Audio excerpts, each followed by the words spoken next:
ঐতিহ্যের মুকুট পড়ল টাঙ্গাইল। বাংলাদেশের বুনন শিল্পের প্রাচীন ঐতিহ্য টাঙ্গাইলের শাড়ি ইউনেস্কোর সাংস্কৃতিক ঐতিহ্যের তালিকায় স্থান পেয়েছে।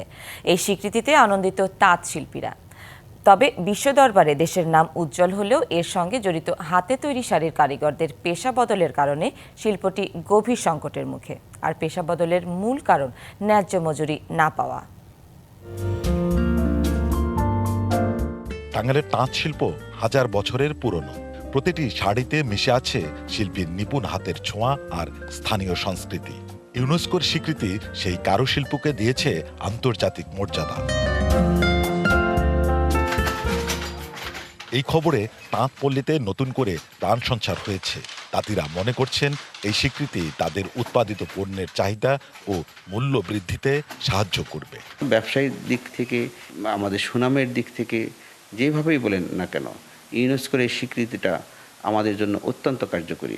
যখনই ইন্টারন্যাশনালি একটা স্বীকৃতি আসলো, আমাদের দেশের মানুষ কিংবা বাইরের মানুষগুলো এই শিল্পের দিকে একটু তাকাবে।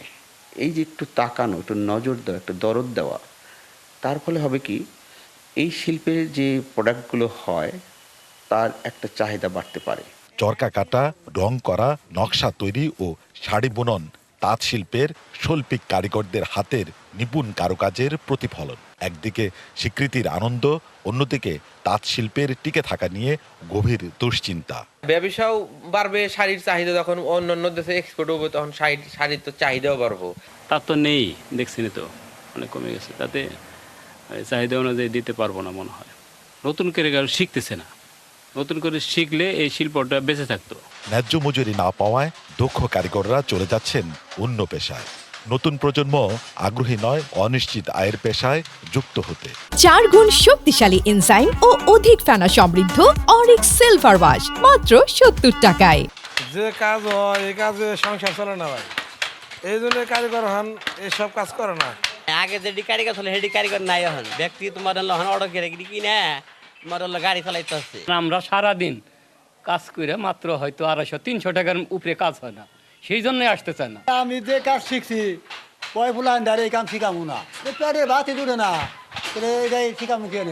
কারিগর সংকটকে মারাত্মক সংকট বলছেন এ শিল্পের উদ্যোক্তারা। তাদের দাবি, বিশ্ব স্বীকৃতি তখনই কাজে আসবে যখন বুনন শিল্পীরা ন্যায্য মজুরি ও শৈল্পিক কাজের সরকারি স্বীকৃতি এবং পৃষ্ঠপোষকতা পাবে।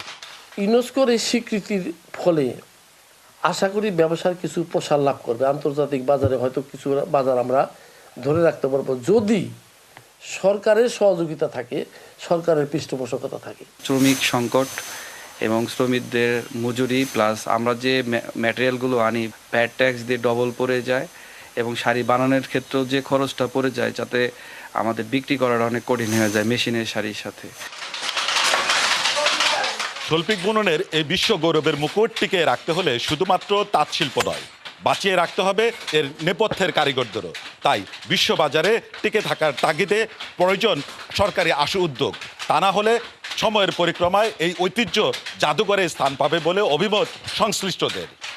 Sohel Talukdar, DBC news, Tangail.